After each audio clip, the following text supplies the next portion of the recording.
अस्सलाम वालेकुम। बिस्मिल्लाहिर्रहमानिर्रहीम। मैं हूं फ़खर अब्बास। आज मैं आपको पढ़ाऊंगा फर्स्ट ईयर की फ़िज़िक्स का चैप्टर नंबर 1 का topic introduction of physics. Start करने से पहले मैं आपसे एक सवाल पूछता हूं।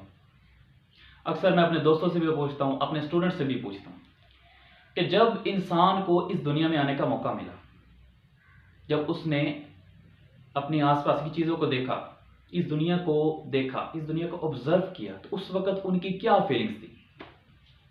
मेरे दोस्त, मेरे स्टूडेंट्स तकरीबन सारे नहीं, तकरीबन यही कहते हैं कि वो लोग डरे हुए थे कि जब इंसान कोई नई सोसाइटी में जाता है तो वो लोग डरे हुए थे।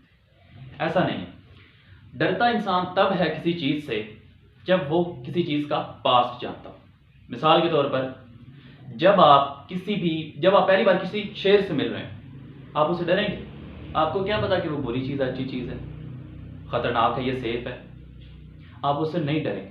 लेकिन जब आपको उसके बारे में पता चलेगा, सोशल मीडिया पर वीडियोस देखकर, लोगों से पूछकर कि वो इंसानों के लिए ख़तरनाक है, तो आप उससे डरने लग जाएंगे। यही हाल था उस वक्त के लोगों का। यानी कि जो लोग इस दुनिया में नए नए आए थे, वो इस दुनिया से डरे हुए नहीं थे, बल्कि उनमें तजस्सुस था, फीलिंग्स थी, तजस्सुस की फीलिंग्स थी, क्यूरियोसिटी थी। यानी कि वो इस दुनिया को जानना चाहते थे। वो जानना चाहते थे कि ये दुनिया कैसे चल रही है। इसी सिलसिले में उन लोगों ने एक्सप्लोर करना शुरू कर दिया, नॉलेज को गेन करना शुरू कर दिया। जैसे जैसे वक्त गुजरता गया, वो नॉलेज को गेन करते गए, साथ साथ लिखते भी गए, ताकि बाद में भूल ना जाए। उस वक्त आसपास के इल्म के जानने को हम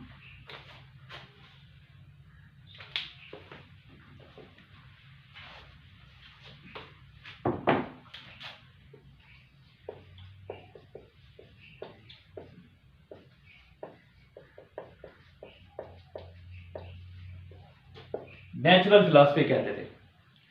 बिल्कुल इसी तरह जैसे हम आजकल आसपास के इल्म के जानने को साइंस कहते हैं, और आजकल के जो लोग साइंस का इल्म रखते हैं, हम उन्हें साइंटिस्ट कहते हैं। इसी तरह उस वक्त के लोग जो नेचुरल फिलॉसफी का इल्म रखते थे, उन्हें फिलोसफर कहते थे। जैसे कि आपने अरिस्टोटल का नाम सुना होगा। अरिस्टो एक बहुत बड़ा फिलोसफर था। अगर वो आज के दौर में होता तो उसे हम साइंटिस्ट कहते, ना कि फिलोसफर। अब जैसे जैसे वक्त गुजरता गया, लोगों ने इल्म ज्यादा हासिल करना शुरू कर दी। अब लोगों में तजस्सुस बहुत ज्यादा था। वो इस दुनिया के इल्म को ज्यादा से ज्यादा और जल्दी से जल्दी जानना चाहते थे। अब क्या वक्त आ पहुंचा कि ये इतना लोगों ने इल्म हासिल कर लिया इसके बारे में कि इसको एक ही सब्जेक्ट के तौर पर पढ़ना मुश्किल हो गया। फिर लोगों ने क्या किया, इसको आसान करने के लिए मजीद 2 ब्रांचेस में इन्हें डिवाइड कर दिया। First, biological science.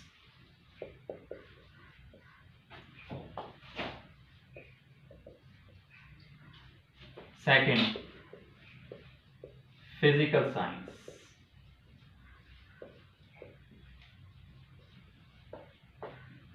अब बायोलॉजिकल साइंस नाम से जाहिर है बायो, यानी कि इसमें हम लाइफ के बारे पढ़ेंगे, जो चीजें जानदार हैं, लिविंग थिंग्स।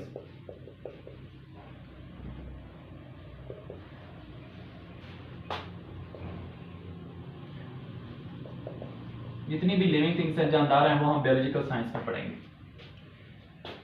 अब ऐसा तो नहीं है कि इस कायनात में सिर्फ जानदार ही चीजें हैं। हमारे आसपास कितनी ज्यादा हैं। अभी मैं इस कमरे में हूं तो मुझसे ज्यादा बेजान चीजें हैं। मसलन पंखा, सोफा, ये चेयर, ये मोबाइल फोन जिस पर मैं वीडियो बना रहा हूँ, ये ब्लैक बोर्ड, ये चीजें, ये सारी नॉन लिविंग थिंग्स हैं। अब नॉन लिविंग थिंग्स हैं, जितनी भी नॉन लिविंग थिंग्स हैं ना, वो हम इस फिजिकल साइंस में पढ़ेंगे।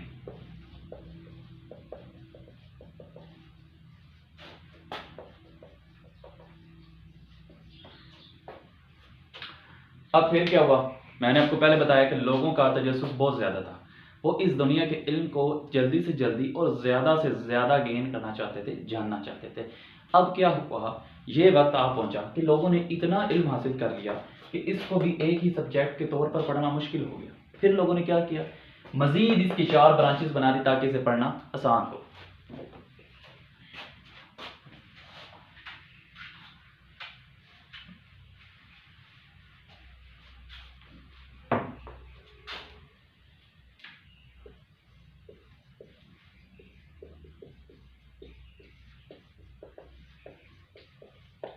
फिजिकल साइंस, एक उन्होंने बना दी थी फिजिक्स,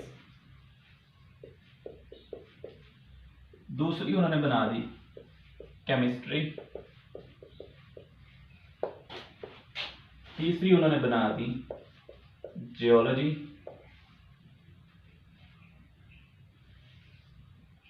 फोर्थ उन्होंने बना दी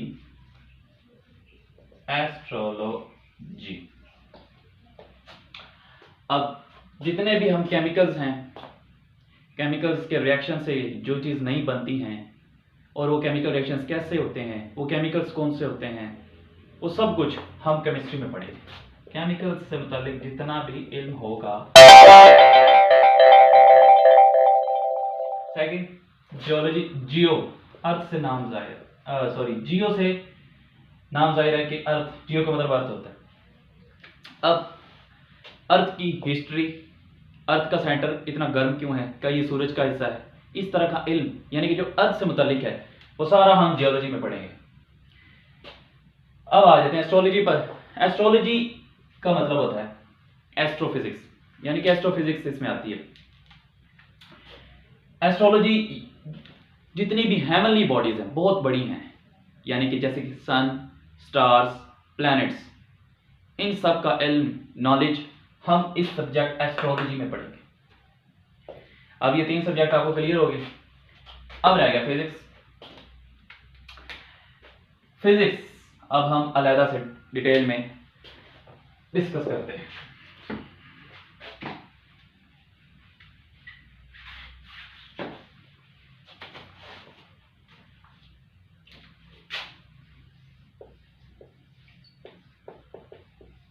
फिजिक्स, फर्स्ट ऑफ ऑल इसकी डेफिनेशन लिख देते हैं। It is the branch of science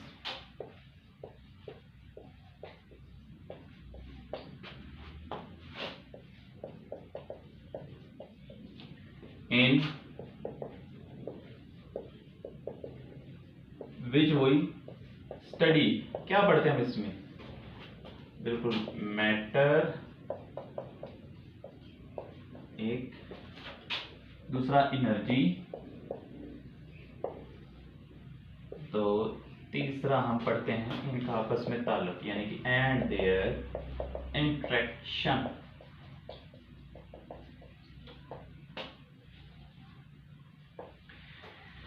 ले जी, इस डेफिनेशन में 3 लफ्ज हैं जो हमें समझ आ जाएं तो हमें पता चल जाएगा कि फिजिक्स असल में है क्या चीज़। इसमें हम क्या पढ़ते हैं, फर्स्ट ऑफ ऑल पहला है मैटर, दूसरा है एनर्जी, तीसरा है इनका आपस में इंटरेक्शन। इनको अलग अलग डिस्कस करते हैं ताकि हमें अच्छे से समझ आ जाए।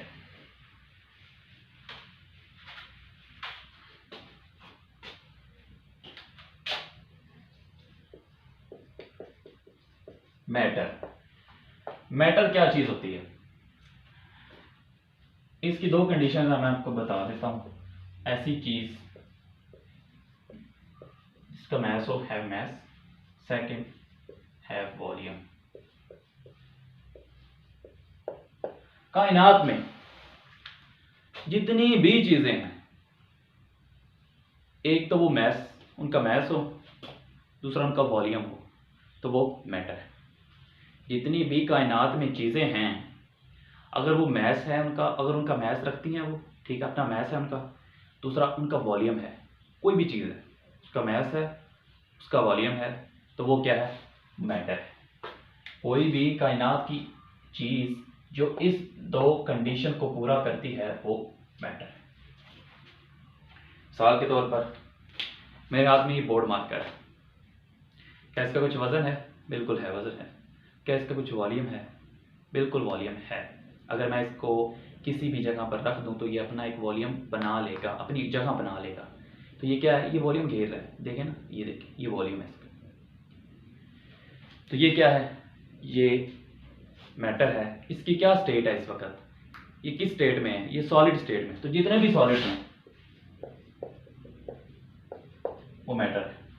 अब बात कर लेते हैं जी लिक्विड की। पानी, क्या पानी मैटर है या नहीं? पहली कंडीशन उसकी करते हैं जी, क्या उसका मैस है? बिल्कुल है। मुख्तलिफ इंस्ट्रूमेंट्स के जरिए हम उसका मैस मालूम कर सकते हैं पानी का। अब आ जाते हैं वॉल्यूम। जब आप दुकान पर जाते हैं, उन्हें कहते हैं कि हमें भाई कोल्ड ड्रिंक दे दे, वो आपको पूछता है कितने लीटर में।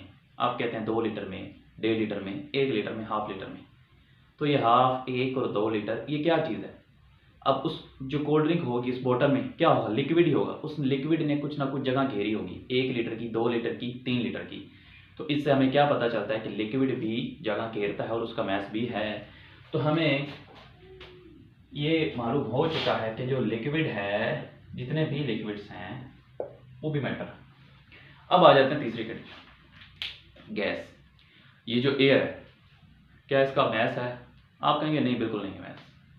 चलें ठीक है, मान लेते हैं कि इसका मैस नहीं है। मैं आपको एक मिसाल से समझाता हूँ।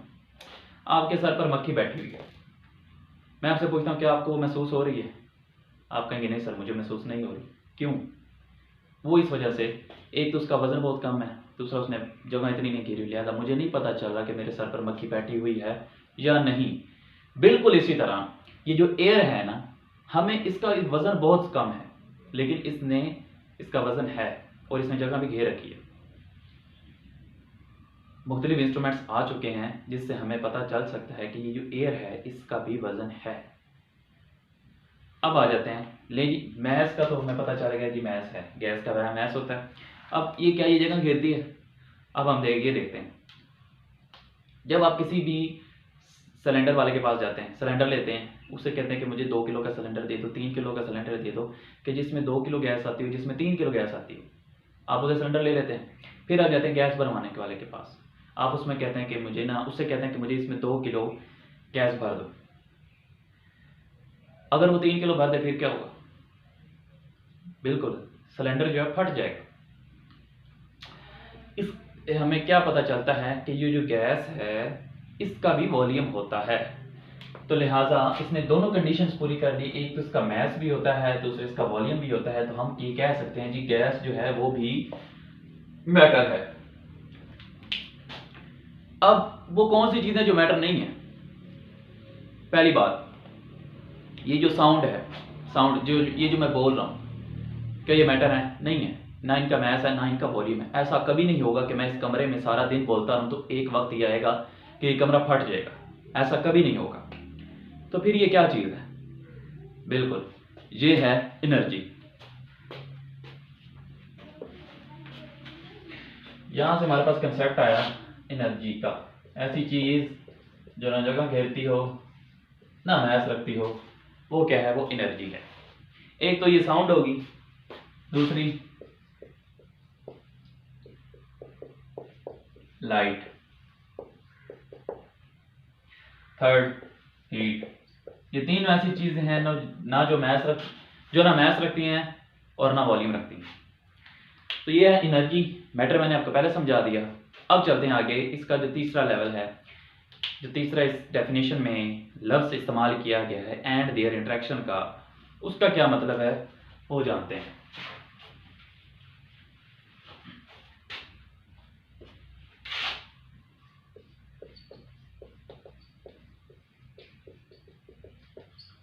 Interaction between energy and matter.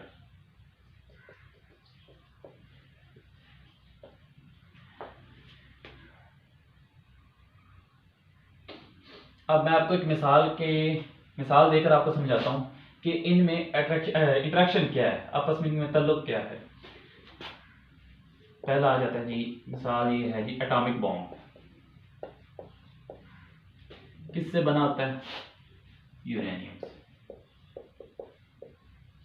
जब ये एक्सप्लोड होता है, फटता है, हीट जनरेट करता है। यूरेनियम क्या है? सॉलिड। सॉलिड क्या होते हैं? मैटर होते हैं। हीट क्या है? एनर्जी है। अब आपको ये एग्जाम्पल लेकर पता चल गया होगा कि इन दोनों में आपस में ताल्लुक क्या है, इंट्रैक्शन क्या है। यानी कि अब ये देखें ना, ये तो था यूरेनियम, सॉलिड था, लेकिन जब ये एक्सप्लोड हुआ तो इसने क्या जनरेट की, हीट जनरेट की, यानी कि एनर्जी जनरेट की, यानी कि मैटर से एनर्जी जनरेट होती है। अब आप मुझसे पूछेंगे क्या एनर्जी से मैटर बन सकता है, मतलब हम एनर्जी इकट्ठी कर लें और उससे मैटर बना दें? बन सकता है। एक टॉपिक है पेयर प्रोडक्शन, आगे जाके हम पढ़ेंगे, उसमें मैं आपको समझाऊंगा कि कैसे हम एनर्जी से मैटर बना सकते हैं।